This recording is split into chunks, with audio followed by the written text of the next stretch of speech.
Opa, boa noite, gente. Bem-vindos de volta aqui aos nossos encontros.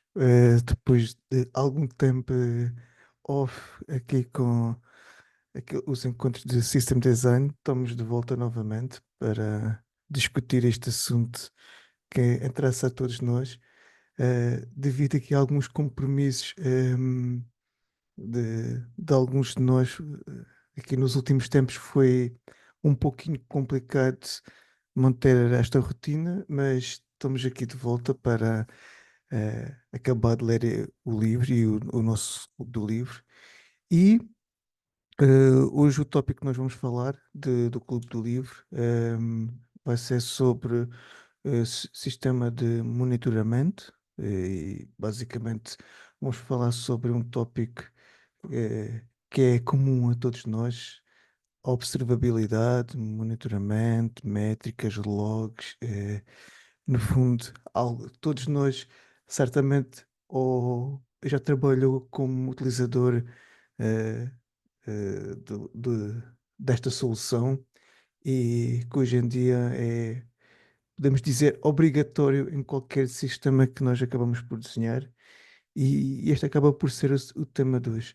Falando também um pouquinho sobre nós, basicamente, nós somos uma comunidade com uma presença no Discord, em que nós gostamos de falar sobre tudo um pouco, tudo o que envolve engenharia de software. E quando nós falamos de engenharia de software, não é só desenvolvimento, estamos a falar de todas as disciplinas: desenvolvimento, DevOps, infraestrutura, arquitetura, ah, observabilidade, tudo o que a gente possa imaginar, documentação, com os tempos mais, com os tópicos mais em voga também a IA, tudo que esteja relacionado com a entrega do software para os nossos clientes e o como tornar ele cada vez melhor. São assuntos que nós gostamos de discutir, gostamos de falar. Ahm, Nós temos essencialmente dois encontros. Até há um tempo atrás, nós fazíamos dois encontros semanais, um à segunda e outro à sexta, um focado em mais high level, que era este, System Design, e um mais profundo, que era algoritmos e estruturas de dados, à sexta-feira. Mas com o evoluir dos encontros, nós acabamos por entrar em assuntos mais complexos ou mais densos, porque o assunto acabou por evoluir e então começou-se a tornar um pouquinho complicado manter essa rotina, e então nós optamos para fazer todas as semanas um encontro e intercalar entre uma semana System Design, que é hoje, e na próxima semana algoritmos e estruturas de dados. E essa acaba por ser a nossa nova agenda. Vamos continuar a fazer no mesmo horário à segunda-feira, horário do costume, e, e é isso aí. Ahm, da comunidade, se o Wilson, você quer partilhar aí o nosso canal do YouTube? Claro, claro, opa. Ah, aqui? Ah, E este acaba por ser o canal do YouTube onde nós partilhamos todas as gravações dos encontros. O link dos encontros nós acabamos por partilhar. Agora estamos com um problemazinho no Meetup, vamos já resolver após o encontro. Mas nós partilhamos ou no Meetup ou então nos canais que nós estamos presentes, ou aí nos WhatsApps da vida, ou nas comunidades do WhatsApp, ou na nossa própria comunidade no Discord. Quem quiser participar, basta entrar nos links que nós vamos partilhar, ou então assistir às gravações que dos encontros que nós acabamos por fazer. Já temos bastantes horas de conteúdo. Do System Design já vamos em 24 encontros, e algo similar em arquitetura, em algoritmos e estruturas de dados, com bastantes horas de conversa, de troca de ideias, tópicos falados. Ah, já temos uma boa biblioteca de conhecimento. Ahm, Quem quiser participar nos encontros, está mais do que convidado. Eh, a ideia aqui é nós fazermos disto uma mesa redonda, onde, principalmente no encontro de hoje, que é o Clube do Livro, e o Clube do Livro, a ideia é mesmo essa: nós escolhemos um livro durante um determinado período. A nossa ideia é lermos capítulo a capítulo do livro, fazermos um encontro, discutirmos e trocar as ideias desse capítulo e a experiência de cada um que tem com o assunto daquele capítulo, ou dúvidas, ou, ou a interpretação que teve daquele capítulo. E a ideia é mesmo, principalmente, system design.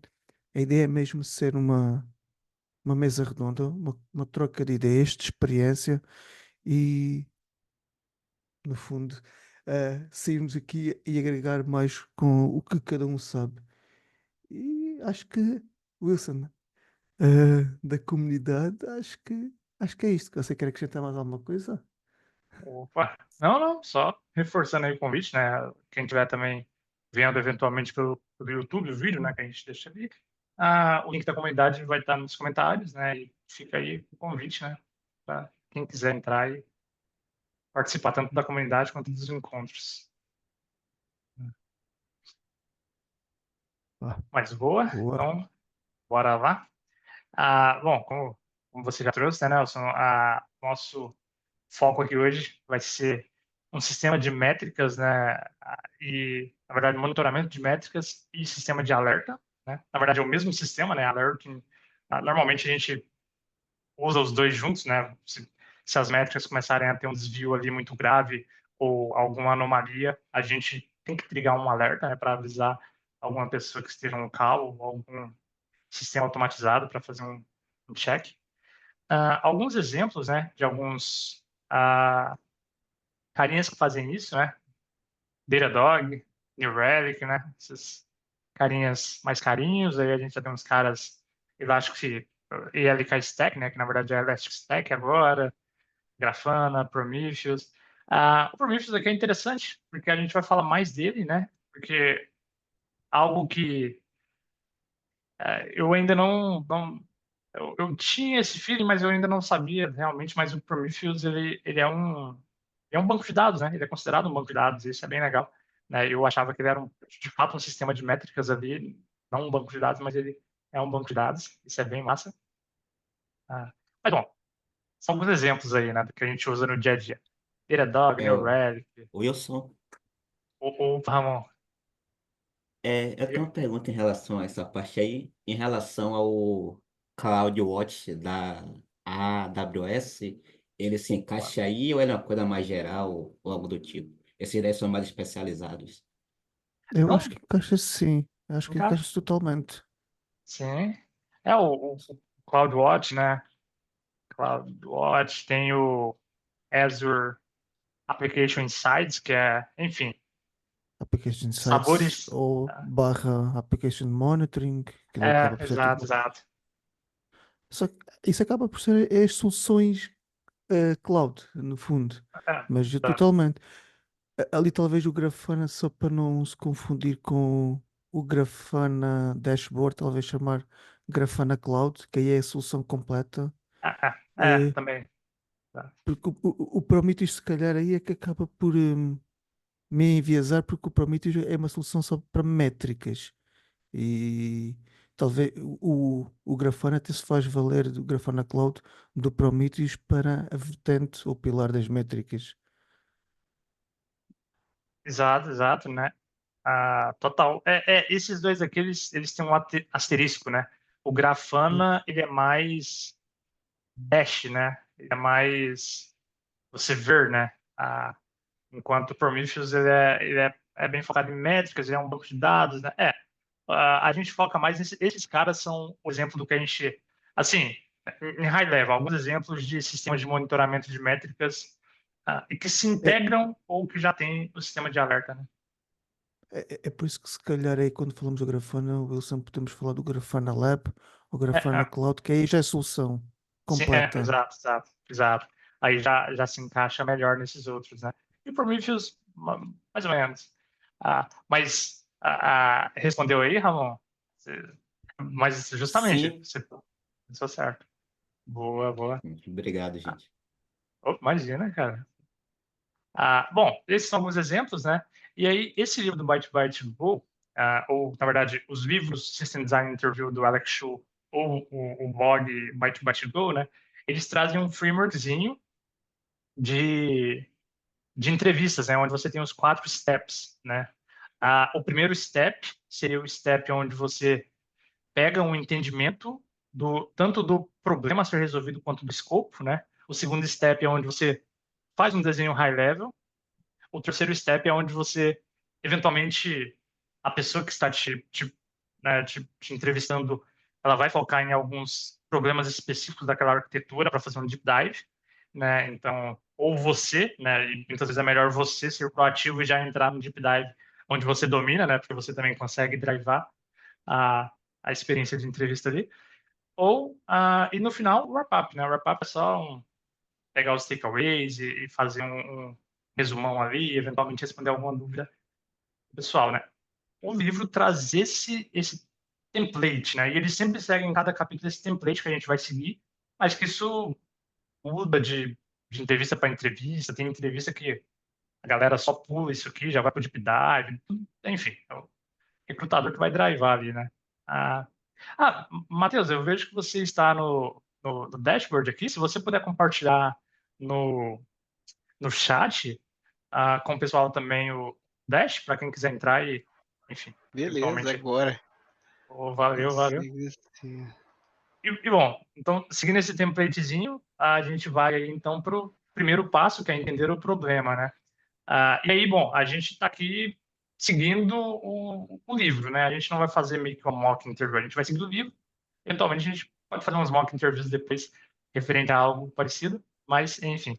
Seguindo o que o livro traz, a primeira etapa, claro, né? Pô, desenha um sistema de métrica e monitoramento. O primeiro passo é delimitar bem o escopo e garantir que você e a pessoa que está perguntando estão na mesma página, né? Que você o teu modelo mental do que você vai fazer é exatamente o modelo mental do que a outra pessoa quer que você faça, né? Isso é bem importante, né? E é um negócio que eu mesmo peco muitas vezes, que eu sigo minhas premissas e suposições, né? Além da conta, em vez de perguntar, né? Mas bom, opa, já. Uma primeira boa pergunta, quando é dado esse problema, seria, poxa, o que eu vou fazer? É um SaaS no estilo New Relic, onde qualquer empresa consegue ir lá se integrar e tal? Ou é algo in-house, né? Ou é tipo, poxa, eu trabalho numa grande empresa como um Twitter e a gente vai fazer internamente a, né, ali a nossa aplicação para traquear os pools internos de servers. Aí, bom, no livro, né, a resposta que o pessoal simula é, poxa, vai ser in-house. Ok. Outro ponto, sempre bom de perguntar, né, é quanto à volumetria, né? Poxa, quantas métricas a gente está falando? Seria uma próxima pergunta legal. Na verdade, desculpa, né? Quais métricas, né? Quantas métricas também é uma pergunta importante, mas primeiro, quais métricas, né? Aí no livro, a simulação da resposta seria, né?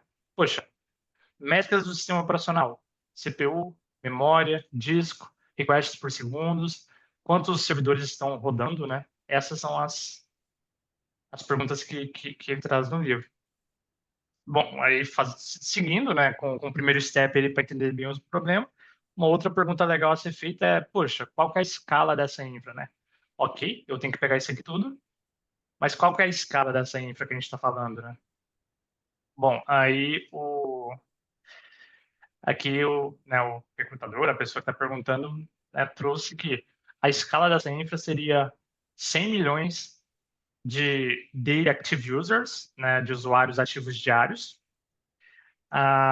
Teria 1.000 server pools, né, no total. Server pools seria tipo, né, os clusters de servers ali, né? Teria 1.000, teria 100 máquinas por pool normalmente, na média, e aproximadamente 100 métricas por máquina por dia. Esses 100 métricas aqui, eu acho muito que está tá errado, porque 100 métricas por dia é muito pouco. Deixa eu só confirmar aqui que eu até estou com o PD aqui. Ah, eu acho que o que ele fala 100 máquinas.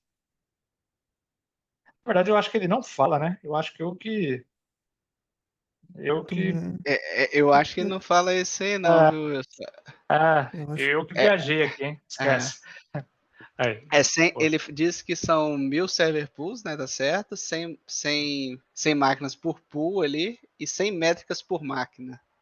Que dá em torno Hum, de. Isso daí resulta em torno de 10 milhões de métricas. sim. Mas então ele fala 100 métricas por máquina em algum lugar, né? Isso, 100 Bom, métricas por máquina, fala. ele, uma boa. provavelmente a métrica que ele fala, daquilo que eu percebi, é CPU é uma, average é Provável, né? outra. Sim. É, mas aí, de maneira geral, a gente entende já, né, que vai ser parrudo, né? Enfim, né? No fim das contas, o que ele quer trazer é que, pô, vai ser coisa pra caramba que você tem que tomar muito cuidado aí, data storage, com muita coisa, rede, etc, né? Então, a gente pode aqui fazer vamos ver se a nossa conta bate com a dele, né? Se a gente vai ter 1K de server, né? Ah, 100 máquinas por server, então já sabemos aí 100K. E aí, 100 métricas por máquina, então isso aqui, né, que aí aqui vai dar as 10.000, então, né, metrics. Enfim, a gente já viu que vai ser um tanto bom, vai ser brincadeira legal. Ah, aí o próximo ponto, né, outro ponto interessante que poderia ser perguntado seria, poxa, e quanto tempo eu preciso manter esses dados, né? Porque principalmente a gente falando de sistemas super intensivos em dados, né? O storage a gente tem que tomar cuidado, né? Quase sempre a gente tem que ter uma enfim, um tempo ali para fazer um eviction, né? Aí aqui ele coloca que, poxa, manter por um ano já é super suficiente, né? Então, beleza, manter por um ano já tá massa. Ah, como que seria a resolution, né? Data resolution, né? Data resolution reduction, né? Que o data resolution, quando se fala de métricas, né? E pelo menos as 100 métricas que eu vejo esse termo sendo usado, é tipo quando você pega uma métrica, se você tem a métrica por segundos, você consegue passar ela para minuto, né? E fazer um roll up dela para minuto, né? Você pega o average e leva para minutos, né? E aí o que ele traz no livro é isso, né? Pô, a, a métrica a métrica precisa você precisa manter só por 7 dias. A métrica com um roll-up de 1 minuto, né? Transformando aquela métrica mais precisa para 1 minuto, seria depois de 7 dias você pode transformar as métricas para uma precisão de 1 minuto. Depois de 30 dias você pode transformar as métricas para uma precisão de 1 hora. Então você tem toda essa Ok. escadinha, né? Fiquei um pouco confuso com o que você disse no início, mas acho que agora entendi. Você falou em resolução, no fundo, a precisão, É, ou seja, a assertividade da métrica passado 7 dias, certo? Exato, exato. Precisão, assertividade, exato, exato. Ou, sim, sempre me deixa confuso, mas eu já vi esse data resolution bastante com Eh, os Eu, tutoriais do New Relic também, né? acho que o nome mais comum aí é quando nós começamos a fazer sampling das Exato, métricas. exato, exato. E, Boa. e isso acho que é um ponto importante porque a partir do momento em que a gente usa ou esse resolution, como o autor trouxe, ou sampling, que a gente perde, temos de estar cientes que vamos perder um pouquinho de accuracy da métrica. Saber que ali aquela métrica não existe totalmente ponto por ponto, mas parte dela se calhar vai ser feita pela plataforma com uma interpolação Ou seja, ela infere ali algum detalhe que a gente precise ter, ela vai inferir essa métrica. Mas que também acaba por não ser um problema grande, porque se a gente pensar 7 dias, a maior parte dos problemas nós temos que atuar muito antes que os 7 dias tenham passado. Por isso acaba por ser, não ser aí o maior dos problemas. Sim, exato, né? Daria Mas será para. que isso é realmente um sampling? Ou ele faz tipo uma compactação? Porque sampling que eu entendo assim, se você por segundo é tipo 1 por segundo, ele é 60 por minuto. Se você faz um sampling, você pode samplear que em vez de ele ter 60 registros, ele vai ter um só. Então ele está fazendo um Eu acho, sampling de 1 para 10, digamos eh, assim. eh, eu acho que Então você tem razão, você não, Marcelo. daí você não tem o dado em si quando você está fazendo sampling. Você tem só 1 a cada 10 requests. Exato. O Eh, resolution é isso ou ele compacta? Ao invés de eu ter 60 registros, eu compacto isso em um registro só, mas eu faço a eh, somatória de requests, eu faço a somatória do CPU lá, por exemplo, o eu acho que CPU. Oi.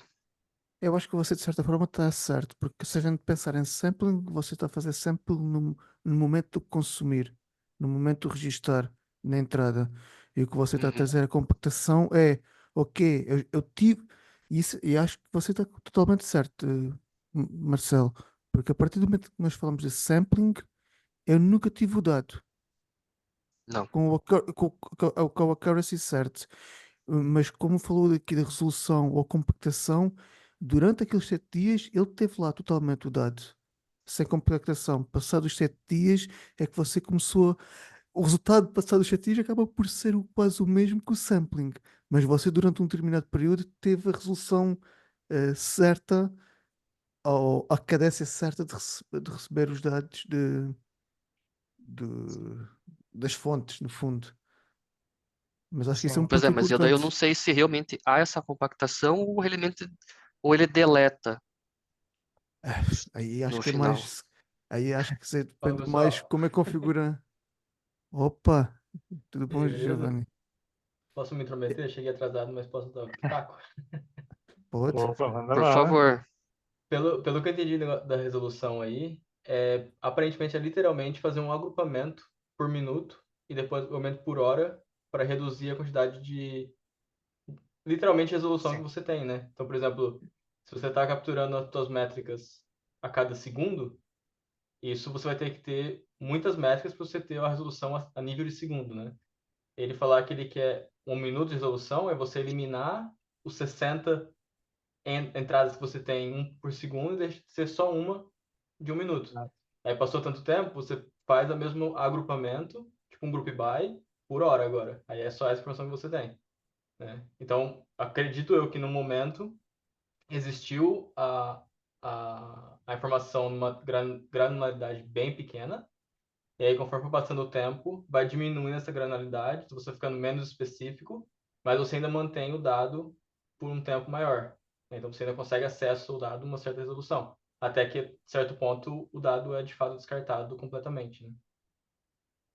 Certo. Mas será que Exato. para ter essa resolução é deletado registros? Ou efetivamente tem uma heurística para compactar? Do Eu Mas tipo acho eu assim, acho. que, eu vou eu acho somar que é para todos os compactar. pontos de CPU e fazer a média. Isso. Eu acho que no caso da métrica será isso. No caso, estamos a falar aqui métricas, porque Isso. métricas é você pega naquela somatória, se calhar, ao segundo, ora, tem 60 registros, em 60 segundos transforma num minuto, tem um único registro. Então, provavelmente Isso. fez ali uma soma e depois dividiu pelo número de ocorrências, vamos pensar assim.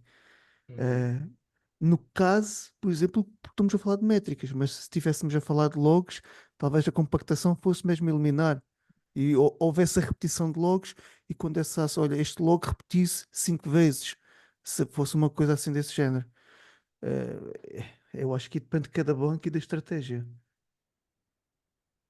E também parece que dá um zoom out ali, né? Porque se tem um determinado padrão desenhado ali nas métricas ali, né? Que geralmente a gente olha um dashboard ali, né? Que ele tem, sei lá, tem um padrãozinho ali, né? Então, se você for dando zoom out, né, de, sei lá, de 7 dias para 30 dias, o desenhozinho meio que vai ser o mesmo, né? E por aí vai. Só que o range vai mudando ali, né? A referência dele, né? Se você está mais perto, faz mais sentido, como o Massuia falou, né? Ser mais granular ali, talvez a nível de segundo, você ter uma visibilidade melhor.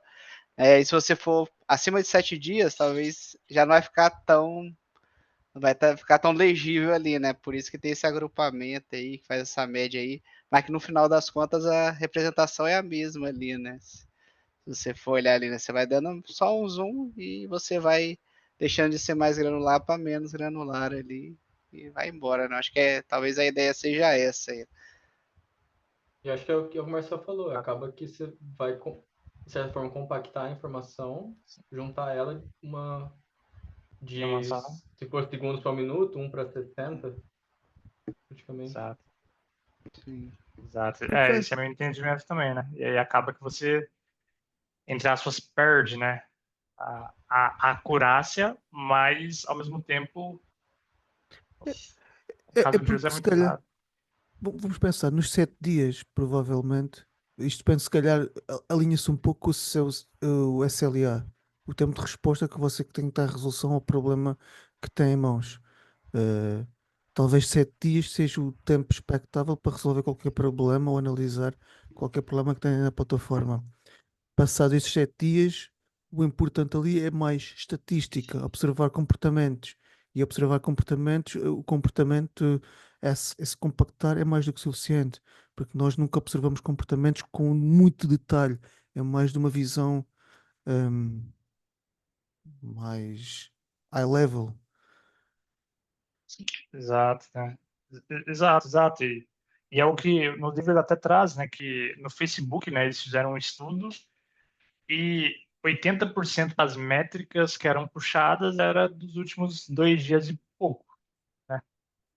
Muito pouco era, e sempre que puxava antes disso era só um range 5 dias, né? Tipo, 6 dias. E aí a acurácia de 1 minuto aqui já é muito, né? Se for ver. Exato, assim, lá no meu ambiente de trabalho lá, a gente retém por 3 meses, né? Mas mais para a gente reconhecer um padrão ali dos gráficos. E aí, nos gráficos mais granulares ali, se sair um pouquinho daquele padrão, né, aí já emite alerta. Sei lá, passou de 80% ali de consumo do CPU, por exemplo. Né? Isso não é comum nos últimos 30 dias, né? E aí já recebe um alerta ali, porque teve um picozinho ali e o que a gente faz aqui de infra de forma automática não deu conta, né? As autoescalas, os autoscales, esse tipo de coisa. Aí é mais nesse sentido, né? Assim, o que está no zoom out é meio que um padrão, né? E os que são mais granulares ali é mais para a gente entender ali onde está o gargalo ali, né? Que tem um nível de.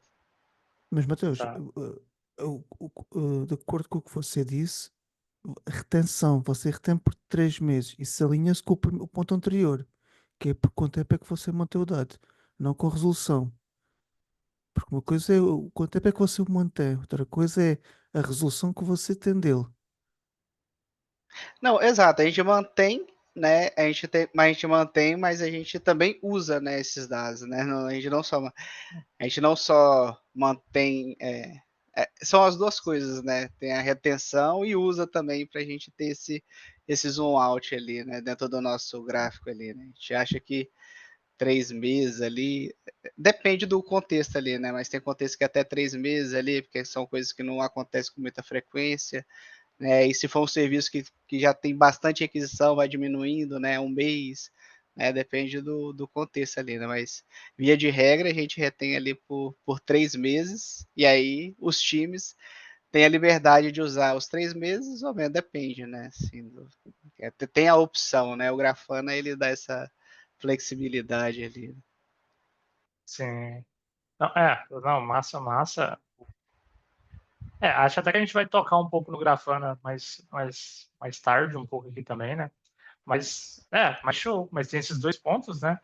Da retenção, do uso barra também da questão do roll-up, né? Que eu acho que se encaixa no sampling. Aí tem lugares que a gente vê esse data resolution aqui também, né?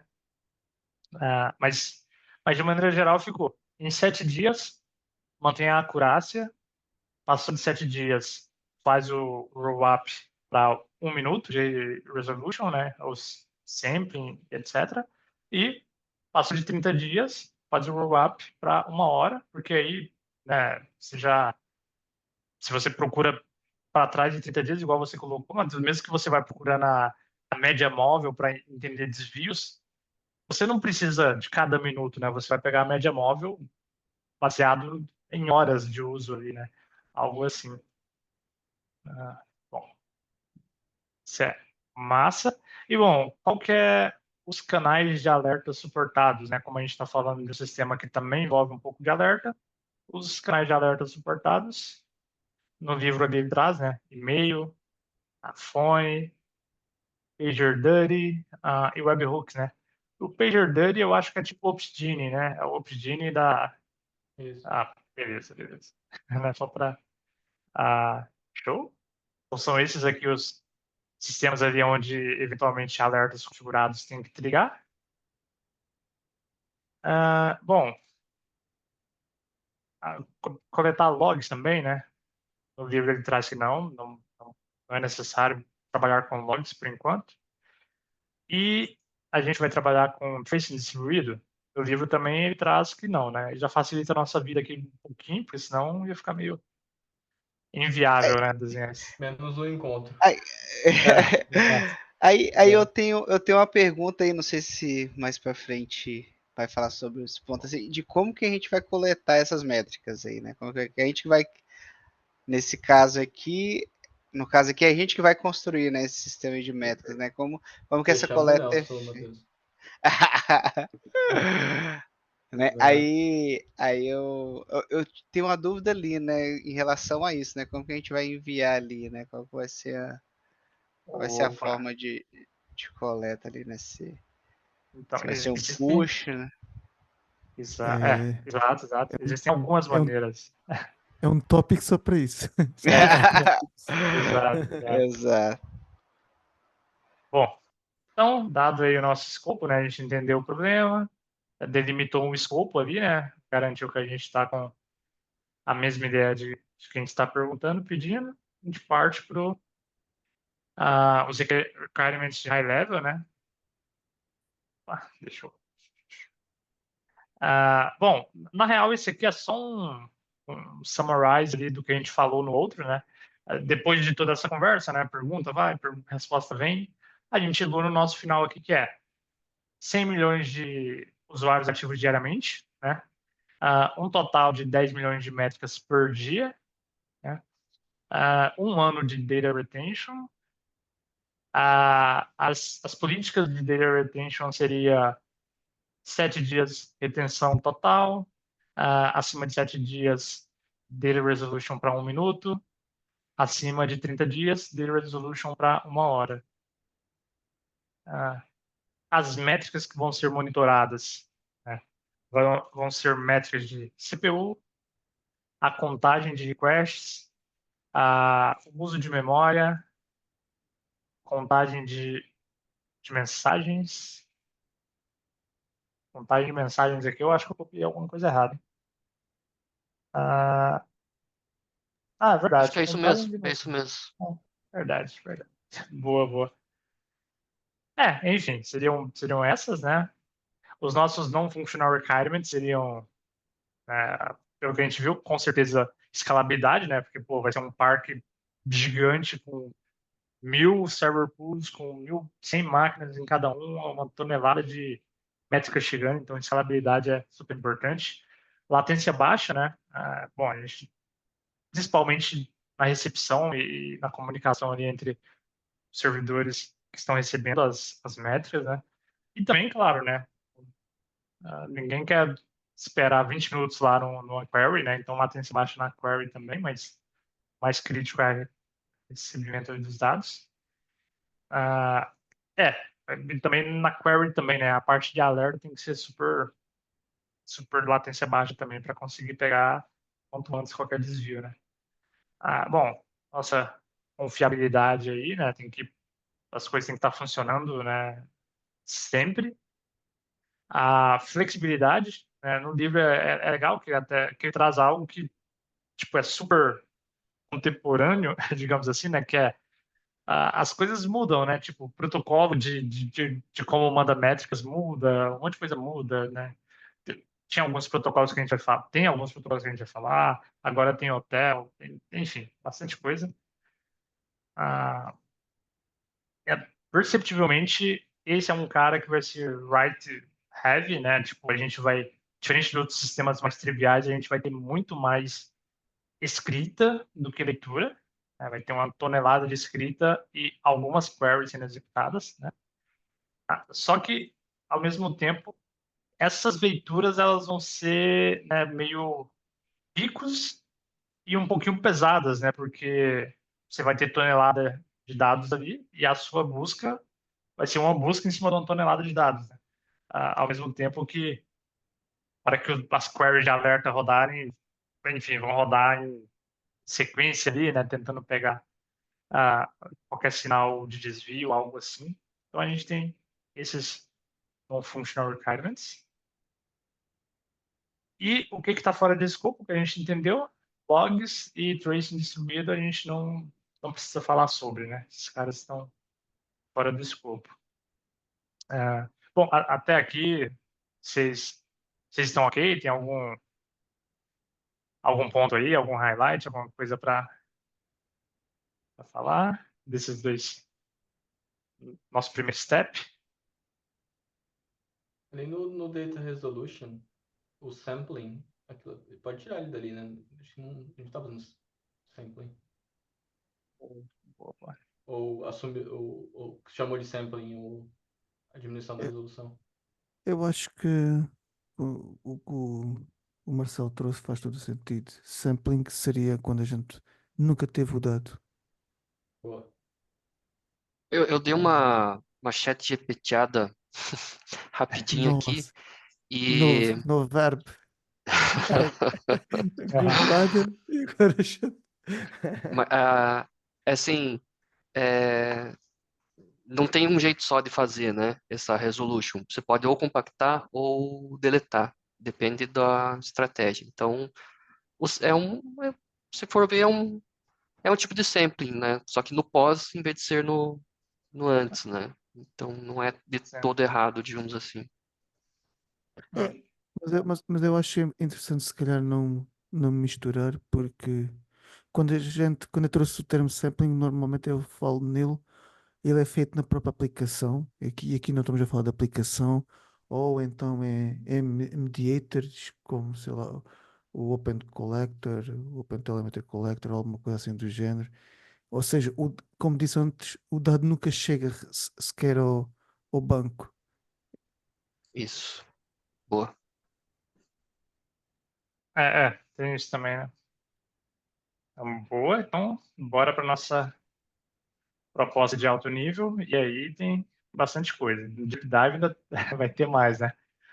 Mas aqui são apenas alguns tópicos aí para a gente conversar um pouco, né? E aí vai ser meio alto nível, Matheus. A gente já vai chegar lá no ponto que você falou, hein? Mas por enquanto vai ser alto nível, né? Mas já já Show. a gente chega melhor lá no Deep Dive, né? Bom, a proposta de alto nível, com certeza a gente precisa coletar os dados, né? Então, bom, aí eu vou pedir ajuda aí para a galera mais designer, mas eu já vou botando algumas coisinhas aqui. Vamos falar que esse aqui é um dos nossos servers, né? E aí a gente tem os nossos 100 servers. Eita. É interessante, Wilson, aqui no capítulo, o autor trouxe a máquina, ou seja, não estamos a falar aqui de aplicação, é métricas de máquina ou sistema operativo. Exato, né? Tem uma métrica ali que ela toca um pouquinho, né? A aplicação, que é a request count, né? É a única que Mas toca um se você pouquinho, né? for, se você for ver, assim, Mas se você colocar isso num serviço de infraestrutura, sei lá, como uma API Também, Gateway, né? você Sim, consegue saber isso sem chegar à aplicação. verdade, na verdade. Bom ponto.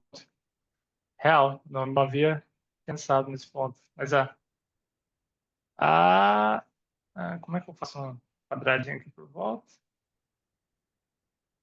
Enfim, aqui a gente tem os nossos pools e aqui a gente tem os nossos servers, né? E esses caras, né, eles vão acabar mandando, né, os dados, né, na parte de data collection, eles vão ter que mandar os dados para algum lugar, né? E aí a gente pode ter o nosso qual o mesmo nome que ele dá para esse cara? É um data collection mesmo, né? Uhum.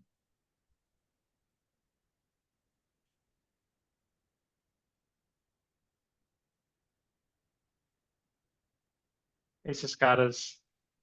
Aí, bom, a gente sabe que aqui tá o fluxo do dado, né? A gente não está falando que esse cara está mandando ou que esse cara está pegando. A gente só está falando que o dado vai fluir nesse sentido, né? Por enquanto.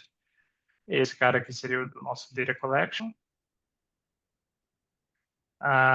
Então, bom, a gente vai ter, né, de maneira geral, vai ter os pools ali, um carinha para, de fato, coletar os dados. Na verdade, pensando aqui, esse cara, não necessariamente ele está coletando, né? Ele está recebendo, né? Mas é o serviço de data collection ali, né? Chega nele os dados. Ah, e aí a gente tem a questão da transmissão dos dados, que seria mandar esses caras lá para o nosso.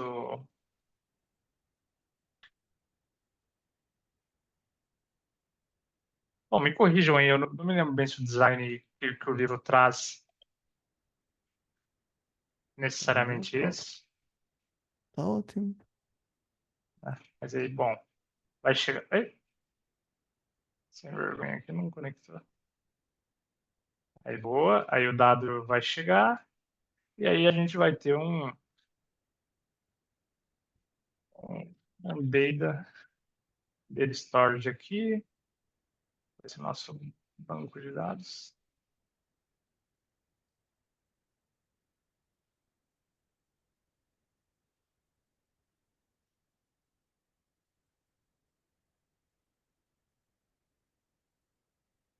E a gente vai, enfim, né? Pegou lá, né, o nosso coletor de dados, coletou ali os dados, mandou aí para o nosso processador de dados. O nosso processador de dados vai salvar eventualmente esses caras no data store. A gente precisa de um sistema de alerta, né? Como já foi dito, então a gente vai ter que um alerting system. Esse cara, eventualmente, de tempos em tempos, vai vir aqui. Query data. Na verdade, aqui tem um porém, né? A gente pode, na real, a gente deve, na real, né? Fazer o seguinte. Query service, né? Para, enfim, para evitar que essa galera toda fique conversando direto com o banco de dados, etc. Então, na real, o alerting system ele vai acabar consumindo daqui, né? Query data. E aí, eventualmente, ele vai se plugar no que a gente quer que ele, no que a gente precisa mandar, né? Pode ser o e-mail service, o SendGrid da vida, um SMS, um PagerDuty. É PagerDuty ou PagerDuty? Qual que é o Pager. pager? PagerDuty. Ou bom, vamos lá, né? Um Opsgenie. Puxar aí o Opsgenie também, que é fera. E, por último, as integrações com webhooks, que a gente pode acabar tendo também. Dá para a gente botar esses caras que serão componentes externos, talvez de verdinho. E aí esse cara é responsável por, enfim, né? Ele vai lá pegar a query, entende se alguma coisa está errada, se algo estiver errado, ele triga a galera responsável. Ah, e, eventualmente, aqui também, the storage, alerting, a gente vai ter a visualização também, né? E aí entra... Wilson, Opa, Ramon, diga. deixa eu fazer uma perguntinha. É porque essa parte de design eu não conheço nada, então deixa eu só tentar fazer uma comparação. Claro, O, claro. os três primeiros blocos aí, o Data Collection, o Data Processing e o Data Storage, seria tipo um ETL, De certa mais ou forma, menos? de certa forma, eu acho que na parte de extração, ele está extraindo de fato. A parte de transformar, depende do approach. A gente vai falar um pouquinho aqui, mas pode ser que esse cara colete e de fato transforme, ou pode ser que esse cara colete e de fato salve, né? Mas eu acho que de qualquer maneira ele vai acabar transformando de certa forma, né? Porque eu penso que seja OpenTelemetry ou seja o Line Protocol, né? Eu acho que é o que muitos usam, né? Seja OpenTelemetry ou Line Protocol, vai chegar um JSON ou vai chegar um TXT. De qualquer forma, ele vai ter que transformar e fazer o load no banco, né? Então, acho que talvez É bom o tom, é bom conceito se tom da sobrepõe. verdade. Acho que não necessariamente. Eu pego o Prometheus, por exemplo, como exemplo, né? A aplicação já exporta do formato Prometheus, o Prometheus só pega e salva. Né? É, é, Também, né? Sim. é que eu acho que é um tal depende, porque se a gente olhar para o ecossistema observabilidade, ele de certa forma comporta-se como um ETL, mas trazemos o conceito de ETL quando a gente o processamento é feito por nós, o data processor e a coleta também de certa forma é desenvolvida por nós. Acho que é forçar a barra, mas o conceito é um pouco é um pouco isso. Meio que coletamos, o dado é processado, seja ele como for, e ele é armazenado em algum sítio. Só que eu só não diria que ele é um ETL, porque não estamos a falar aqui de tratamento de dados para métricas de negócios. Ainda bem que se possa retirar elas também para o negócio. Eu diria que é forçar um pouco a barra, porque os ATLs têm um propósito e que a observabilidade é outro, meio que os conceitos são similares, mas não os misturaria. Entendi. Seria uma comparação bem a grosso modo mesmo, só para ter uma É, referência. Exato. Acho que a comparação Acho que é válida sim. é, Um paralelo de certa, interessante. exato, é o que eu penso. Eu diria que, de certa maneira, os conceitos se mas sobrepõem. sabe porque que a pergunta é válida? Porque no Deep Drive, quando ele começa a falar de Sparks, Flinks e tudo mais, É, são ferramentas mesmo para ETLs. E aí, meio que, exato. ok, então, estamos aonde? É, exato. Né? Eu diria que talvez Isso- diga, Não, pode Ramon, perdão. continuar, desculpe. Eu ia falar uma outra coisa já. Era uma segunda pergunta. Pode terminar isso, por favor. Não vou. Eu ia falar só que tipo, por mais que, né, os conceitos se sobrepõem, se parecem, né? Mas se você talvez for pegar o objetivo, né, igual os design patterns, né? Alguns até se parecem, né? Mas no fim o objetivo que dita, né, mais ali o que está sendo feito, né? E como o Nelson falou, né, o objetivo aqui ele é um pouco diferente, né? Da extração, transformação e load, aqui é tipo coleta de métricas, né? Às vezes, E também reforçar, às vezes o data source de um ETL também pode ser o sistema de observabilidade. As métricas, os logs, também pode ser uma source para um ETL que de informação para o business. O que eu vejo com os ETLs é que eles têm muito o propósito de agregar valor direto ao negócio, pelo menos daquilo, e não sendo data analyst e não sendo da minha área, mas daquilo que eu tenho contacto com equipas, é esse mais o propósito. Se bem que lá está, a observabilidade também traga valor para o negócio, mas é mais suporte do que propriamente agregar valor direto, alimentar, sei lá, um dashboard como um Power BI ou alguma coisa desse género, não sei. Mas, gente, eu posso estar a dizer uma grande barbaridade. Por favor, corrijam-me. É, o, o Ramon, né, é meio que isso aí que o Nelson falou por último também, né? O que a gente está te respondendo é o que a gente entende, é o que a gente tem, né? Mas, novamente, né? Ninguém aqui é o dono do. Todo dia a gente aprende algo novo e desconstrói alguma coisa que a gente achava que estava certo. Então, pode ser que a gente esteja falando isso e ali na frente a gente entenda que não, putz, era ETL realmente, né?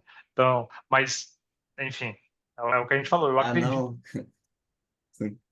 Em relação a isso, tudo bem, é porque é bom fazer a pergunta para vocês, porque cada um conhece uma tecnologia diferente, aí tem uns exemplos, aí para mim, até é bom que eu já vou anotando para ver o que cada um faz, o que é cada coisa. Porque em meu Boa. trabalho mesmo é bem básico mesmo de programação, fazer script, eu meio que não tenho acesso a essa parte mais, dizer assim, abrangente, né? De fazer uma arquitetura, fazer um design. Boa, boa. Ah, mas faz parte. Já já vai tá mandando bala nesse cara aqui. Num cara É assim. apenas atrás. É Opa. só mais um bem rapidinho mesmo, essa agora acho que vai ser rápida. Em relação ao Query Service e o Alert System, o Query Service seria tipo o Athena do AWS. Ma- Mais Ah, ou menos. Ou ele faz algo mais ou a menos. bom, Qual mesmo? Eu acho que não entendi. qual serviço mesmo, Ramon? Teu Query Service seria tipo o Athena do AWS. É no seu nome do AWS, mas pense no Query Service como a API do seu sistema de observabilidade. No fundo, você tem Ah, o seu banco de dados e qual é que é a interface com que você pode plugar, por exemplo, um Grafana ou outra ferramenta qualquer de dashboarding ou no fundo é a API para você poder fazer consultas ou à fonte onde estão as métricas.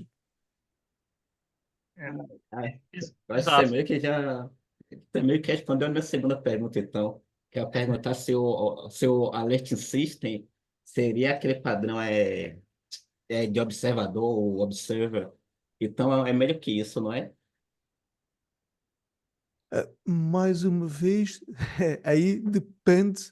Se calhar o mais comum é você ter mesmo isso. Por exemplo, vamos pensar aqui num Alert Manager do próprio Grafana.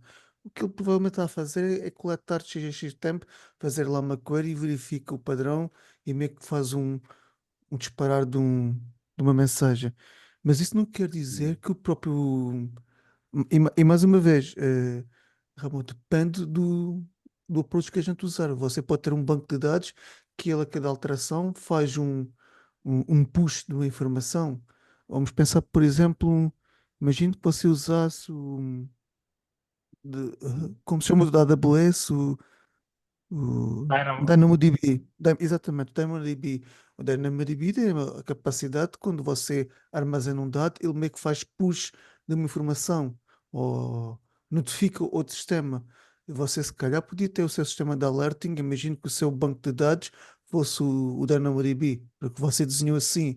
Não sei porquê, mas pensando assim. Então, o seu alert system podia estar a capitalizar em cima de um push de uma informação que recebia. Oh, aqui neste desenho que o Wilson pôs aqui, ele realmente está a fazer query, porque é assim que nós meio que enviesamos a solução. Mas podia ser outra estratégia. Ah, então tá certo. Obrigado, gente.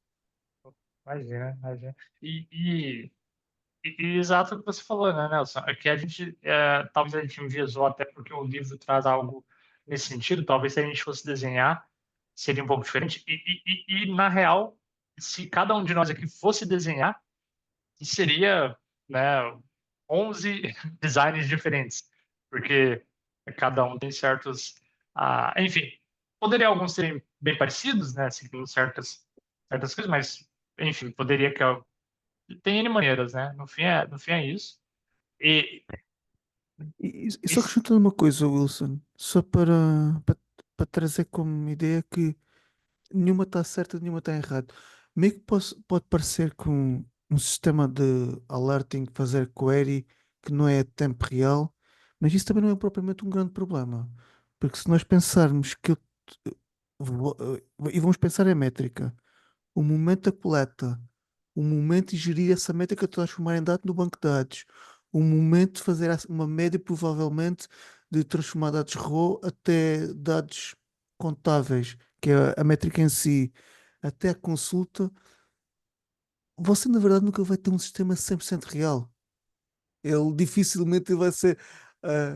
ah, o valor está a acontecer e ele automaticamente está a aparecer no exato momento no dashboard. E se você utiliza ferramentas como, pelo que eu percebi, a AWS, quando você está lá no CloudWatch, você vê que tem sempre um certo delay entre a métrica aparecer e ela está a acontecer. E é perfeitamente normal, porque ela está a coletar, está a compactar, está a calcular, e isso tudo tem que ter um intervalo. Por isso, até o alerting, obviamente que nós queremos um alerting rápido, isso acaba por não ser também o maior dos problemas. exato, exato. Na empresa ali onde eu estou atualmente, a galera, o alerta não é tão rápido, não. É tipo, se ficar acima de 1% de erro por 20 minutos, dispara o alerta, né? Tipo, 20 minutos depois. Mas enfim, é porque às vezes, enfim, tem cenários que acontecem algumas falhas que não são bem grandes problemas e a gente não precisa ser alertado, principalmente pensando no on-call, né? Que, pô, no meio da madrugada lá, acordar para descobrir que o Só, negócio só tá mais um ponto, é tranquilo. quando digo que não é importante, é óbvio que é importante atuar mais rápido, mas a questão é como mais um ponto que você trouxe, Wilson. Até o sistema de alerting tem que ter um sistema mais inteligente que é, ok, estou a repetir aqui o padrão de alerta durante 5 minutos. Então não vou mandar 100 notificações repetidas. Eu próprio tenho que Exato, ter ali um, um throttling, uma condensação, não sei como chamar esse sistema, mas pronto. É tudo uma cadeia de fluxo de informação que faz com que a coisa também não seja ação-reação ou 100% em tempo real. É a exato, mesma lógica dos SLA, né? Tipo, não tem como você prometer 5 noves, sendo que, tipo, sei lá, o teu provedor só oferece 95, tá ligado? Por Uhum. cento. Aí não dá, entendeu? É a mesma coisa. Tipo, se lá na ponta data collect você pega cada 10, 30 segundos as métricas, o teu dashboard vai ter pelo menos 10, 30 segundos de delay para aparecer a informação, né? Fora exato. o overhead de tudo o resto, né? Mas Ah, total, né? e, Um bom ponto. e isso é um bom ponto, Giovanni, porque quanto mais nós queremos esse tempo real, mais encarece a infraestrutura, mais dados temos que guardar, mais comunicação tem que haver, porque Hum. há Mais uma peso em coisa. cima da aplicação, né? A aplicação É, mesmo começa a ser é. prejudicada, né? Porque existem os batches justamente para você não matar a tua aplicação só com exportação de métrica, né? E quantas vezes não se entope sistemas de rede só porque quase tudo isso é métrica? Porque Pois é. e se a gente levar. Aqui só estamos a falar de métrica, mas se levarmos para os principais sinais, logos, métricas e tracing, cada ação do utilizador gera uma quantidade absurda de informação. Se isso Uhum. tudo for em tempo real, meu Exato, né? Deus. É, Mas eu acho que até vai em puta, encontro o desenho que eu iria para um outro caminho, como a gente estava comentando, que cada um faria de um jeito, que me parece muito que o sistema de alerta usa o dado de um jeito e o query usa o dado de outro jeito, né? Então, talvez seria até uma forma de pensar em reestruturar, em duplicar esse dado mesmo, porque um usa temporário, sei lá, não vai usar uma métrica de, sei lá, nas últimas 24 horas, CPU mais 50%. Não faz muito sentido isso. Tu vai ter um dado mais rápido, mais volátil, que às vezes não precisa nem estar armazenado num banco de dados, pode estar num cache em memória, por exemplo, dependendo da quantidade de serviços que tu tem. Então, às vezes tu vai matar o teu serviço de query, tu vai ter uma concorrência, porque tu vai ter que fazer uma requisição a cada X milissegundos, e tu poderia resolver isso na entrada. Então, tipo, toda vez que entrar um dado, sabe, por uma fila, tu já processa. Se na hora que chegou o dado já deu problema, tu já dispara a notificação. Então, tu tem uma complexidade menor, uma carga menor, né? Só porque tu mudou um detalhezinho, às vezes, na tua implementação. O Alerting System basicamente tem dois jeitos de você fazer, né? Uma forma bem naiva é o que você falou, né? Tipo um job, roda a cada X tempo e verifica. Ou você faz um sistema de streaming, né? Que é o que você está falando. Você dá uma janela ali de tempo, você vai calculando em tempo real o que está acontecendo, né? Se na janela dos últimos 5 minutos o que você colocou no alerta aconteceu, você tem que alertar, né? Ou se deu 5 minutos e você estava fora de alerta, beleza, voltou ao normal. E assim por diante. Você vai em tempo real, né? Analisando, que é mais um streaming, né? Basicamente. Mas eu acho que é mais complexo, Cristiano. Eu acho que o stream é mais complexo. Bom, só para ver se eu peguei a ideia, né? Acho que. Aí, como é que liga esses dois aqui? Aqui, ó. Só que aí inverte nessa setinha para lá. E esse cara seria o evento que vai lá para o streaming. E aí esse cara vai ficar escutando o streaming, né? E aí ele trabalha ali com uma slide window que nem precisa de. Enfim, em memória mesmo ele já vai calculando, né? Eventualmente ele tem alguma história de. ah, eu penso que assim também seria um bom padrão, né? E até, Ramon, né? Tipo, como você vê, né? Tipo, existem N maneiras, né? N maneiras legais, né? Existem os trade.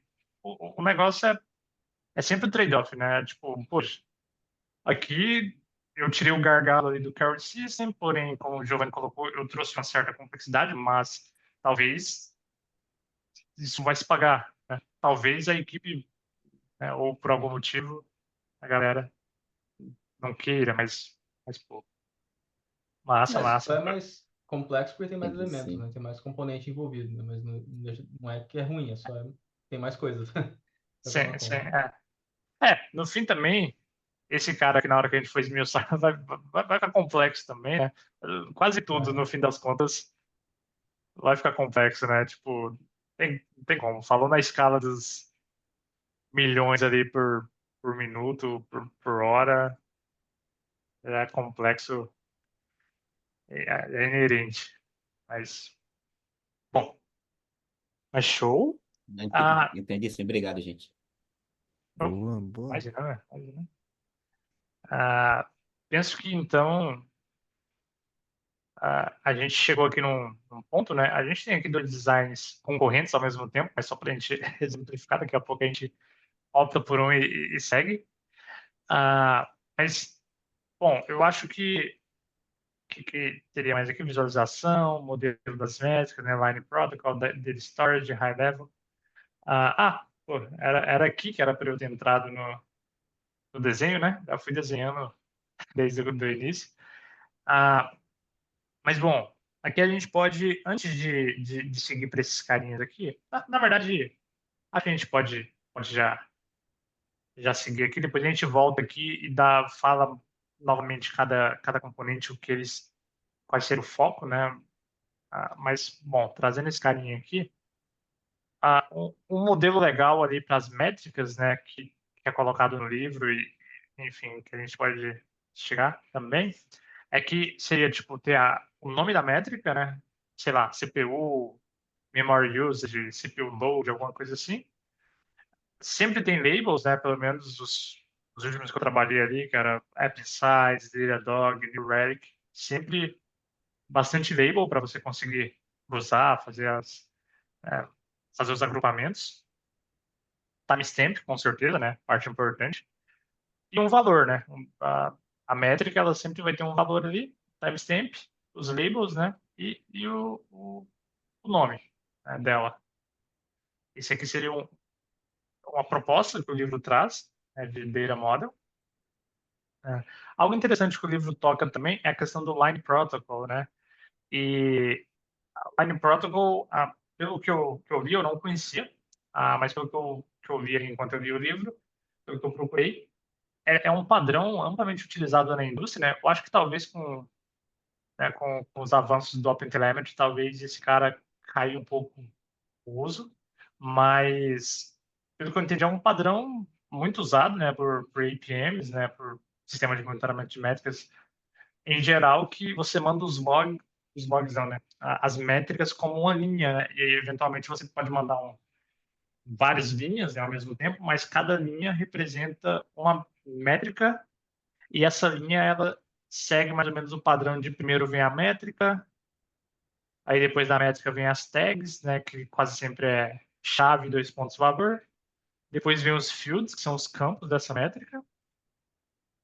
E aí o valor, de fato. E o timestamp.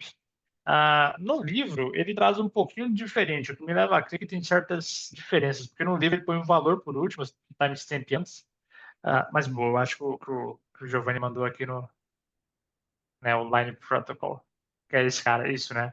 Measurement, aí as tags, aí os fields, e lá por fim, o timestamp. Tá. Os fields já são, o valor eu acho que já entrou aqui como fields, né? A métrica, as tags, o campo, o valor, né? E o timestamp. Não, boa, eu acho que eu vacilei aqui no meu aqui, que esse Essa é a verbo implementação aqui. do Influx, né? DB, mas pode ser que Hum, outros tenham uma variação dessa, mas... é. Bom ponto, que fica mais ou menos assim. Bem interessante, né? Eu não conhecia. Vocês já conheciam? Já tinham tropeçado nesse cara antes? Em algum momento? O shape que eu estou mais habituado acaba por ser da métrica, o do Prometheus. Por isso confesso que esse em concreto ainda não tinha visto, não. Mas, legal. E se eu não me engano, posso estar falando besteira também, mas eu acho que o OpenTelemetry ele já não é mais offline, né? Ele realmente manda um JSON, né? Mas Não, posso. acho que não é propriamente um JSON. É texto, mas não é um JSON. Mas é nessa linha, é uma convenção de strings, basicamente. Entendi. Então, legal. Massa. Né? Tem esse cara que é o Line Protocol, né, enfim, eventualmente, se em algum momento a gente trabalhar ou eventualmente numa entrevista alguém perguntar, é legal ter essa carta na manga aí, vai mostrar que a gente já fez um deep dive em soluções de extração né, de métricas. Bom, high level design a gente já desenhou. Só mais um comentário no Line Protocol. Ele lembra sabe aqueles ADIs, aqueles arquivos de texto, por exemplo? É verdade, né? Sim. Lembra esses padrões, né? Tipo, até tal lugar você vai ter tal coisa, depois vai ter tal coisa, depois tal coisa. Exato. O EDI, ele é esse transporte, não é? Ou ele é meio que um padrão? É meio que um padrão, né? Você criar um arquivo para ser transferido. Geralmente para comunicar entre sistemas, né? Sistemas mais legados, né? Você gera um TXT, manda, a pessoa importa, aí você tem a tabela de tradução, né? Tipo, Sim. ó, na primeira linha, do 0 aos 10 é tal coisa, do 10 a tal coisa, outra coisa, e assim aí vai. Sim. Exato, né? Exato. Lembra bem esse cara, né?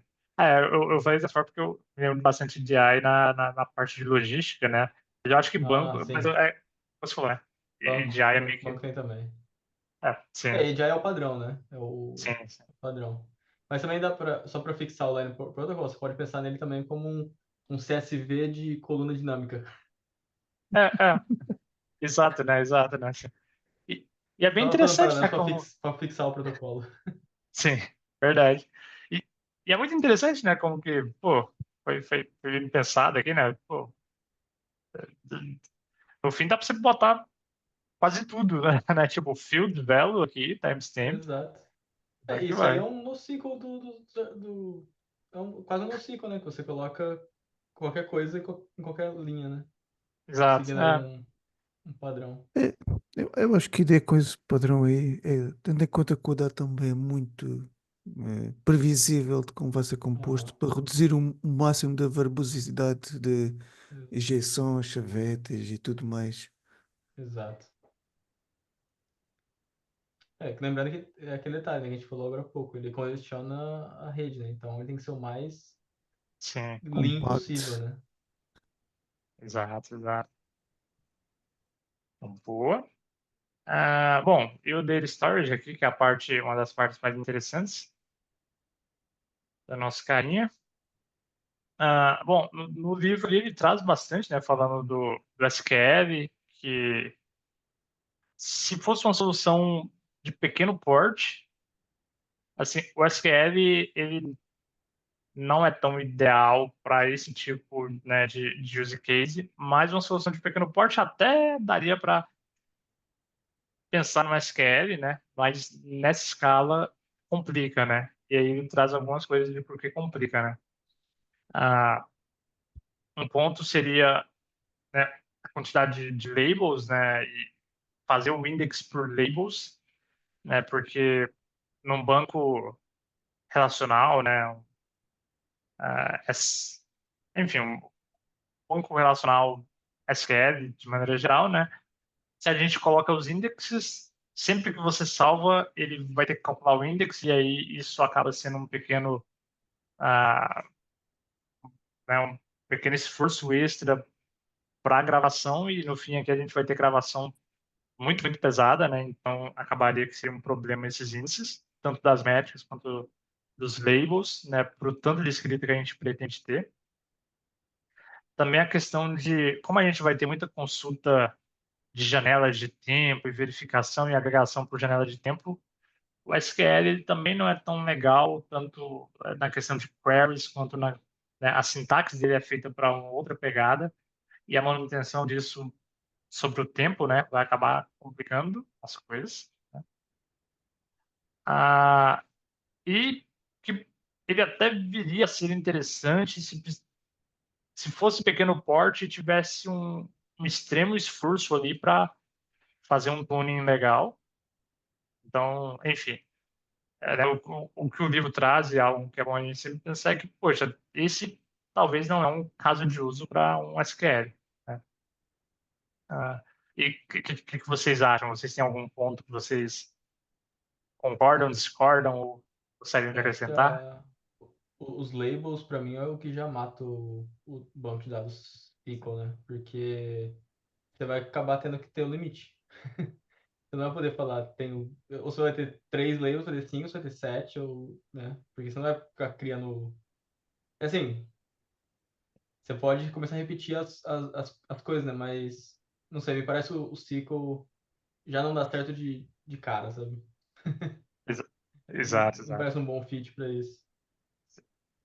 É um caso de uso muito, muito diferente, né, se for ver.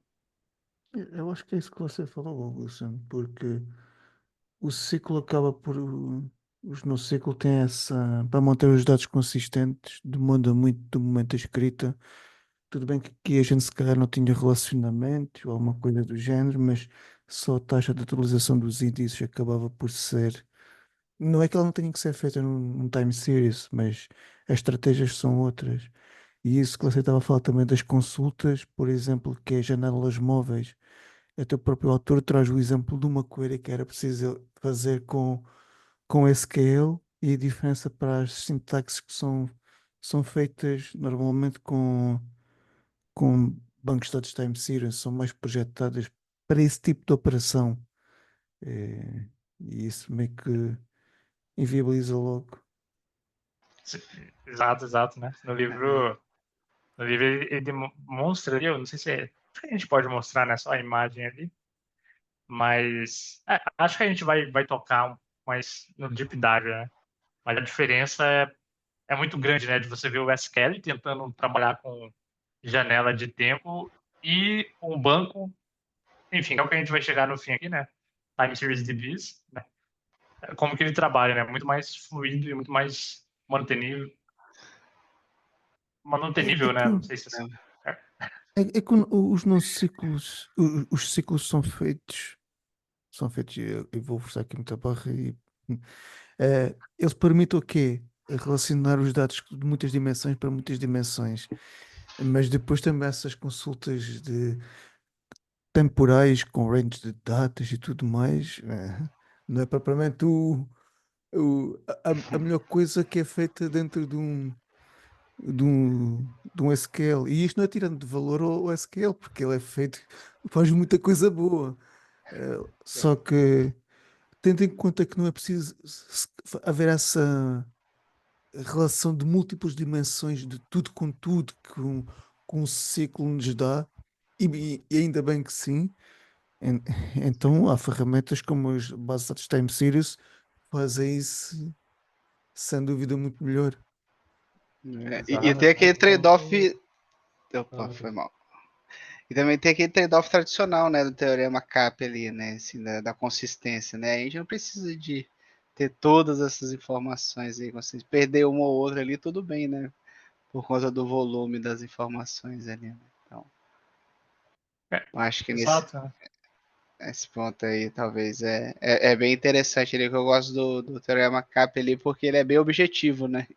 Então, ali, você não precisa muito, se você afrouxa, se tudo bem para sua necessidade de afrouxar na consistência ali, talvez você pode meio que Sim. despriorizar ali um banco SQL ali, né? Exato, né? Aí você consegue availability e partition tolerance, que são coisas que vão trazer aí bastante vantagem, né, nesse sistema de maneira geral. Exato. Boa, boa.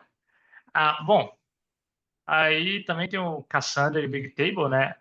Um ponto que o livro traz, né, é que esses caras, eles até também eles seriam ok se a gente tivesse um pequeno port, eles seriam melhor do que um SQL, né, pela maneira como eles acessam os dados e faz, né?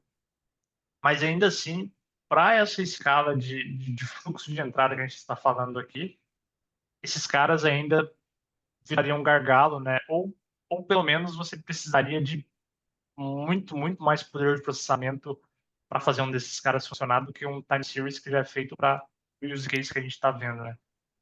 Eu acho que nesse caso aí, de um Cassandra, que eu acho que é hoje em dia dos bancos mais rápidos a escrever, o maior problema dele não é a escrita, mas é assim, não ser muito flexível na consulta.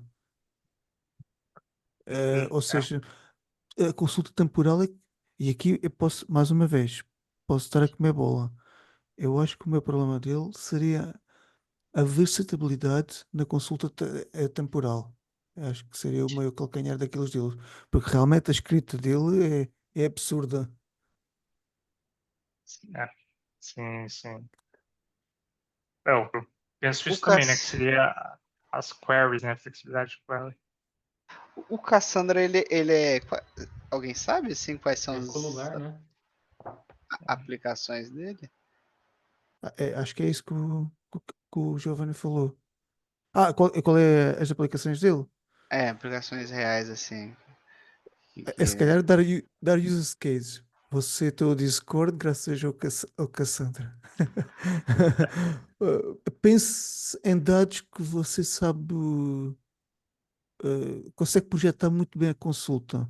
Por exemplo, um chat.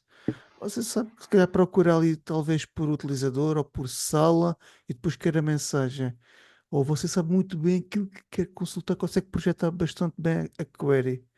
Você conseguir projetar bastante bem a query, de certa forma, assim como um DynamoDB e um Cassandra, você meio que consegue ir nessa linha. Agora, você quer dinamismo para o futuro? Boa sorte. É, exato. Eu acho que a questão da escrita dele, né? E o que você falou, né, Nelson? Se você projeta bem, se você tem um entendimento legal ao longo do tempo como vai ser a consulta, ele é super rápido e a escrita é super. Você pode ter uma pancada de escrita muito grande, né? Que ele consegue se E, virar bem. e, O Cassandra E ele tá na categoria de NoSQL também? ele é na categoria no ciclo. Só que entra É, naquelas categorias como o Giovanni falou, que é os colunares. As colunares. é, Por exemplo, também é natural para ele, assim como um DynamoDB, a questão de você fazer o charging, também saber que este dado está neste cluster ou aquele dado está naquele cluster, é algo que para este tipo de banco de dados é bastante natural. O que você fazer isso no ciclo já não é assim tão natural quanto isso. Você tem uma panca de dados e quer escrever e consegue projetar muito bem a evolução ou a query no futuro, talvez. Agora, se você quer muitas dimensões, muitas consultas, aí, pois, não tem como. é, exato, exato. Aí acaba que o ciclo esse é uma grande vantagem, né, do ciclo e às vezes o nome tabular, colunar, né, que normalmente a gente chama o Cassandra, pelo menos eu já vi alguns momentos chamar de tabular também, né, remete um pouco à tabela, né, e às vezes a gente se confunde se é ciclo ou não, mas Cassandra ele não é, né, mas uma coisa bacana, né, dos bancos SQLs é que você não precisa de uma projeção de query tão boa, né? Você consegue trabalhar o dado ali, na flexibilidade, claro, É, tem que ter, é, né, certo, é, mas falou do DynamoDB, Mateus, porque acho que você já trabalhou com o DynamoDB, correto? Bem pouco. Então Hum, pronto, mas por exemplo, você para ter uma coisa se calhar optimizada, você tem que saber de antemão a partition key ou a secondary key para você não fazer um full scan à procura dessa query. Sim. Por exemplo, já você falar do MongoDB, que você consegue consultar quase todos os dados, se bem que partir através da key acaba por ser vantajoso. Mas por que dizer isto? Se você, nesses bancos como o Dynamo ou Cassandra, não entrar por partition key ou pela secondary key, meio que você está no inferno. Dito assim, em bom português. Sim. Porque ele dita a partition key e a secondary key, meio que lhe dita logo o cluster onde é que pode estar essa informação. exato. E tem aí que é a pegadinha, né, da hora de escolher um caça, ele é, pô, super bom, né, mas se você modelar um pouco diferente do que vai vir as queries depois, a coisa complica. E em relação a custo? A custo, você fala o valor que Você você paga? paga, exato. Porque assim, Qual é, qual é a eu- pergunta mesmo?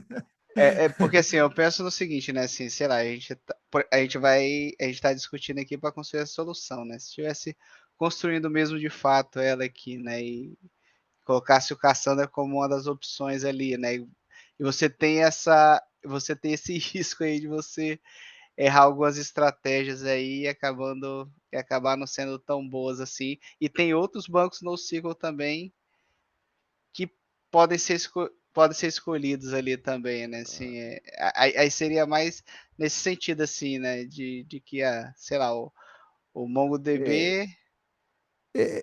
eu vou dar uma resposta assim um bocado filosófica, na minha opinião. Você está a falar aqui, desenhar aqui um sistema que supostamente é para entrar na ordem dos milhões de utilizadores, né? 100 mil? 100 Exato, milhões? Pronto. é isso. Eu acredito que um sistema que quando cresce para esses utilizadores não cresce do dia para a noite. Meio que quando você vai desenhar uma solução destas, você tem alguma base onde projete, se é assente, que consiga projetar um futuro maior. Ou seja, você não está a partir do zero absoluto e projetar um futuro muito longínquo. Você está ao ponto onde se consultar. Por isso, eu acho que um design bem feito, e tu me já falar desta escala, você tem dados onde assentar para projetar uma coisa com o futuro. Você não vai simplesmente desenhar do zero absoluto. E se você tivesse a desenhar do zero absoluto, você não teria falado desta escala, destas soluções, destes bancos de dados. Provavelmente você ia para uma solução mais barata. Moral, final do dia, Mateus, é um grande depende. Porque se você está a partir de uma escala destas, meio que eu acho que você consegue dar com alguma confiança e baseado naquilo que tem em casa, aquilo que vai ser o seu futuro. Assim, eu digo isso mais assim no sentido de que, pô, a aplicação que tem escrita pesada, né? E o Cassandra, ele é famoso por isso, assim. Mas eu nunca tive experiência, né, com Cassandra. Né? E aí, sugerir isso, quais seriam os riscos que implicaria ali de escolher uma partition key, não ter uma boa estratégia de partition key, né? Sei lá, por exemplo, a gente espera que essa solução aqui, ela escale para o mundo todo, né? E a Partition Key, a gente escolheu por país, mas acabou que ficou só no Brasil, mas cresceu muito no Brasil, né? E aí, isso daí eu posso ter um problema com isso ali, considerando que minha carga está toda numa Partition Key, eu não usei nada de bom ali relacionado a diferentes shards ali. É que eu acho que aqui neste exemplo, e vem a seguir os time series ou os time frames, os banco de dados meio que tiram, se calhar, o Cassandra da equação. Porque temos outros Sim, sim. tipos de bancos não ciclo que ainda fazem isso melhor para nós do que um colunar. Por isso, meio que, se calhar, vira uma não questão. Talvez seja o ponto. Sim. Sim. É, Não, concordo. Eu tava mais curioso com Cassandra assim mesmo, né? Que eu sempre escuto falar bastante, mas eu nunca vi Vai assim, para ele num mundo onde precisa ter uma alta tolerância à falha e uma alta escrita. Aí eu acho que é difícil combater com ele. É quando tu não fala muito de query de dados, aí, cara, esquece. Entendi. A replicação dele, os nós, é tudo, pô, é mágico o rolê, sabe? Entendi. Então é porque eu nunca vi assim. Eu escuto muito falar, mas assim, a palavra-chave é essa, né? Que ele é muito bom na escrita ali, na escrita pesada, né? Mas eu nunca tive experiência de trabalhar e nunca escutei ninguém falar assim que optou por usar Cassandra, né? Uma aplicação real. Mas pense nisso, Mateus. Dificilmente você. Por isso que eu gostaria de escutar alguma coisa assim, Eu para acho não que ser eu acho que dificilmente uma solução parte do zero absoluto como Cassandra. com Cassandra. Entendi. E eu digo zero absoluto, é zero de conhecimento. Eu não estou a falar, por exemplo, a partir do zero absoluto, você está numa empresa que já tem milhões de dados e você agora tem que reescrever, você não parte do zero absoluto, você está baseado naquilo que já conhece e está a projetar algo melhor, porque a demanda e a escala assim o exigiu. Eu falo do zero absoluto, estamos a começar a usar o sistema, não tem nada. Começar se calhar com Cassandra, se calhar não é o cenário mais comum. Sim, concordo. exato, né? Eu penso também isso, né? É, é, a não ser que, sei lá, você vem de um projeto que você sabe que aquele projeto já deu muito certo e vai dar muito certo aqui, aí sim, né? Mas agora, pra testar, E Wilson, mais uma vez, isso não é o zero absoluto. Você já tem know-how, exato, você já exato, projetou o sistema e exato, agora sabe. Exato. exato. Não, boa. Já- Ah, Discutiu tanto que no final das ADRs ali já tem meio que a resposta já, né? exato. E para a tua dúvida referente ao Cassandra e achar as partition keys e a secondary key dele, pensa que teu trampo depende de você achar as corretas. Então, bota, põe esforço em entender e achar a mais correta possível, né? Porque a galera não. Secondary key, o que é secondary key? Eu não. Como que chama mesmo no Cassandra, Nelson? Perdão, é a primary. Ah, eu Você eu tem não duas, né? A lembro. partition key e a sorting key, ou a sort key é só do Dynamo? Eu acho que a secundária é do Dynamo. Honestamente, não me lembro. Ah, Não, posso estar não sei viajando, então responder agora. pensa só aqui. Na Aqui partition de chave. key. A partition key. Partition key, exato. Beleza. Ah, Boa. Eu acho que isso. Achando que Ah, ok, boa, Aí, boa. você entendi aqui o valeu, Cristiano Cristiano.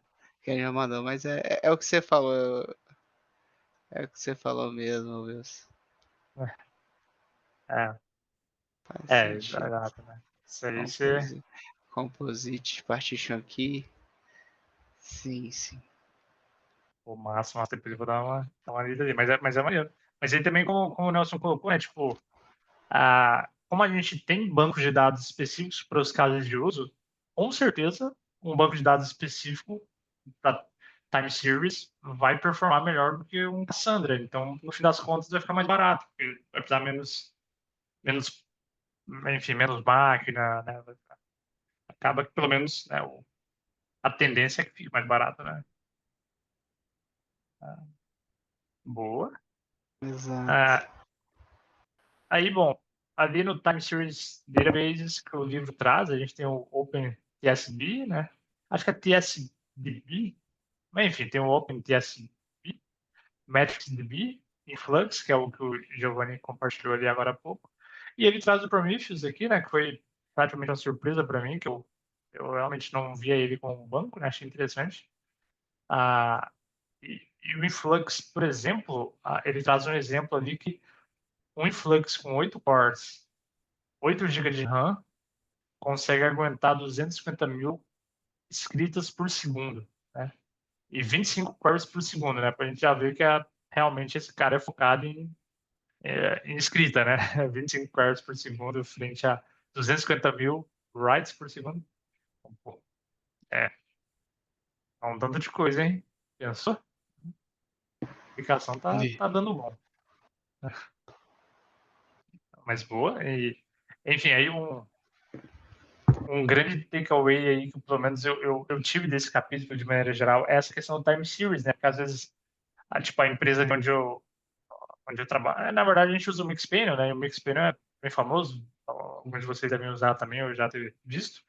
O Mixpanel seria um use case para time series database ou tem o Google Analytics, né? Não necessariamente só métricas de servidores, mas quase que qualquer um desses analytics que é uma série de dados que ocorre, né, no tempo, daria para usar esses bancos de dados time series, eles seriam bem focados, né, no caso de uso.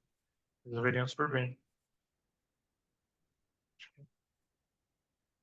Bom, e aí, esse aqui seria a nossa proposta de high level. A gente vai passar novamente esses carinhas aqui só para aqui aquela hora eu acabei desenhando e não foquei muito no que eles fazem.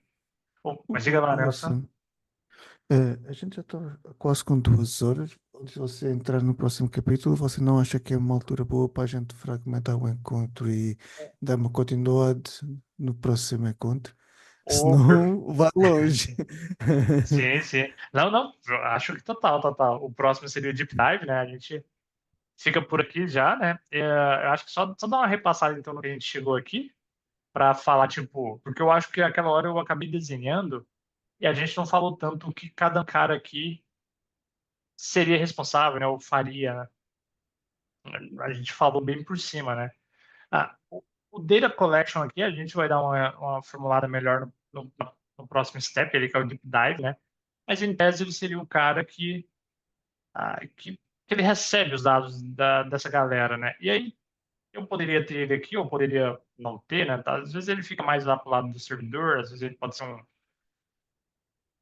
um cara no meio do caminho que agrega alguns pools, né, e agrega isso para mandar para depois o nosso cara que de fato vai processar. O cara que de fato processa, ele recebe o dado, né, e ele cuida, né, de processar, eventualmente se precisa processar alguma coisa e gravar o dado. Eventualmente aqui ele poderia, como a gente falou, né, de data sampling, alguma coisa assim, esse cara poderia fazer algumas coisas, agrupamento, algumas coisas, ou poderia não fazer, é algo que a gente vai falar um pouco mais à frente, né? Esses carinhas aqui, ou mesmo esses caras aqui também, eles podem fazer algum tipo de agrupamento também, depois a gente vai falar um pouco mais, né? O data storage, que é um ponto crucial desse problema, né?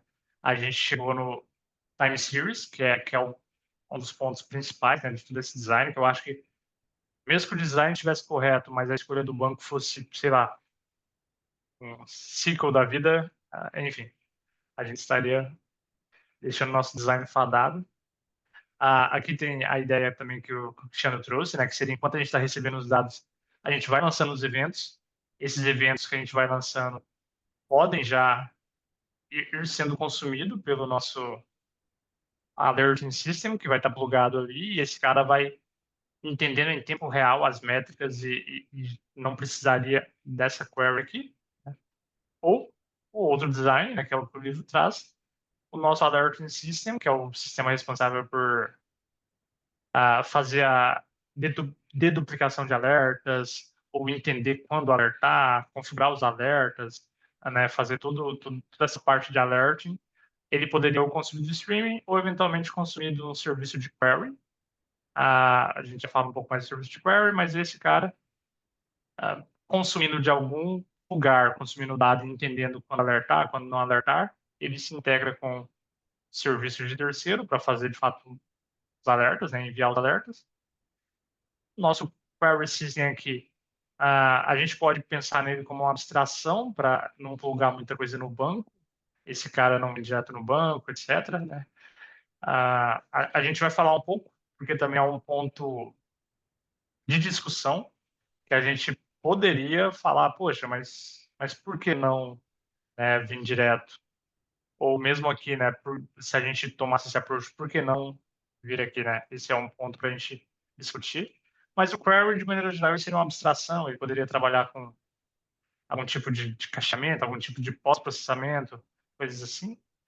E a visualização aqui, que seria mais montar os dashboards baseado nas métricas coletadas, né? Vocês veem algum ponto aqui que seria legal a gente dar um highlight?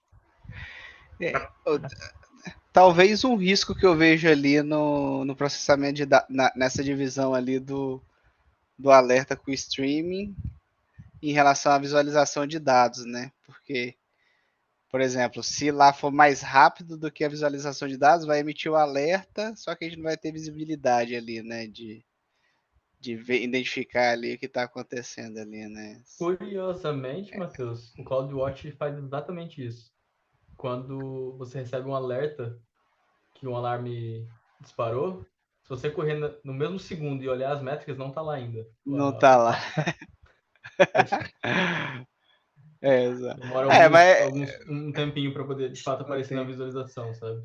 O que faz sentido, né? É mais importante você ser alertado o mais rápido possível do que você ver, né? Se você for escolher, obviamente. E há toda uma outra série de questões, que foi aquilo que falamos, Giovanni. É a tal questão de as somas, as médias, toda essa matemática que é feita para os dashboards é bem diferente do que o quê? Agregar informação, disparar alerta. A visualização é outra estratégia. Exato. Eu diria que o alerta é mais importante que a visualização, né? Porque se, por exemplo, no Grafana você faz os, não sei, assim, pelo menos do lado de cá, né? A gente faz baseado nos Grafana ali, no dashboard do Grafana, né? A gente pega dali e vai dali, né? E aí a gente tem já tem a visibilidade ali, né? E tudo mais e tal. Mas faz sentido, assim, ser alertado primeiro e assim, talvez garantir de que essa sincronização aí talvez tenha que ter uma restrição também, né? Não ser tão longa assim, né? Acredito que tudo bem atrasar, mas acho que tem que ter uma restrição aí, né? De um tempo máximo aí, porque senão pode gerar uma sensação de falso positivo ali também, né? Se o cara chegar lá, ficar um tempão no dashboard e ele não atualizar. Mas isso é tal questão que falamos já há pouco. Você quer mais real time, paga mais a fatura. Exato. Sim. Não, talvez eu falei isso é só um trade-off aí, né? Do que assim, funciona, né? É ótimo aí também, mas é o que você falou, né? Vai de contexto, vai de necessidade, e se quiser em real time, concordo, né? Paga mais, né? É Exato. curioso que este desenho que o Wilson desenhou aqui, se nós pensarmos aqui em Data Collector, Data Processor, base de dados, Query e Visualization, isto pode ser tanto componentes separados como pode ser a própria composição do Prometheus. Ele tem estes Aham. módulos internos todos lá dentro. Você pode estar a falar de solução arquitetural, como pode estar a falar da solução do serviço em si. Porque o Prometheus tem uma visualização, tem uma query de interface, tem storage, ele de alguma forma alerta. processa e ele vai coletar também. E tem alerta também, né? E acho que tem um alerta mínimo, se não estou em erro. Né? Ou Pô, então já um faz. expert para o alerta dele, Faz pronto. tudo. Exato, né? Pô, aí Depois é seria maneiro, legal a né? gente ilustrar essa arquitetura com o que vem sendo usado para OpenTelemetry, né? Uhum. Que acaba que, um exemplo, né? O Data Collector é o OpenTelemetry Collector, o Data Processing faz meio que parte dele ali e ele meio que direciona para onde você quer que ele manda, né? Você pode mandar para o Prometheus, você pode mandar para o Tempo, você pode mandar para o Loki, você manda um monte de coisas. São Ou os faz, storages, ou faz né? bash, ou faz sampling ali nele próprio. Você define ali o que vai acontecer com o dado, mas o storage não é o OpenTelemetry, é alguém que vai fazer o storage da informação, né? E aí você tem, por exemplo, o Grafana, que vai conectar nesses storage e te dar a visualização, né? Então, depois a gente talvez ilustrar também, só para ter uma noção de como as outras arquiteturas de observabilidade vêm funcionando, né? OpenTelemetry, para mim, na minha Uhum. opinião, hoje em dia é o que é. É o que deveria ser feito. Dá uma flexibilidade absurda para a aplicação. Você trocar de um provedor para o outro, sem tocar na tua infraestrutura de monitoramento, é sensacional. Sim. Eu acho até que, fechando esse capítulo, a gente podia puxar o OpenTelemetry, né? Fazer tipo, um apêndice desse capítulo, né? A gente fecha ele com isso aqui e aí puxa. Aí, o Nelson tá afiadaço aí, mostra em .NET, se mostra em JavaScript e Java, Giovanni, né? Aí, Talvez um Acho que terceiro. eu e o Nelson tá com uns projetinhos bacanas de É, OpenTelemetry e dashboard, coisa e tal. pô, massa, talvez massa. talvez um terceiro encontro mais prático seria interessante. Para não falar que a gente somos fãs disso, pensa, será que quase é possível não evangelizar no OpenTelemetry? Já evangelizando, né? Já evangelizando. A coisa boa Isso é que a gente aí. tem que compartilhar. Isso aí, isso aí. Bom, mas acho que por hoje, então, a gente encerra, né, no step 2. Aí no próximo encontro, eu acho que a gente consegue fazer o deep dive. E o wrap-up vai ser rápido, então o próximo encontro fica pro deep dive. E a gente vai a fundo em cada parte do componente aqui, falando um pouco mais. Aí vai responder a tua dúvida, Matheus. Push-based, pull-based, como que os trade-offs, né? E assim por diante. Bom, mas acho que isso aí, quem está vendo o vídeo aí, pô, muito obrigado por chegar até aqui. Né, participa aí dos próximos encontros, né? Segue aí o canal, também participa aí da comunidade do Discord e vamos que vamos. Valeu, pessoal. Tchau, tchau, gente. Tchau, gente. Boa noite.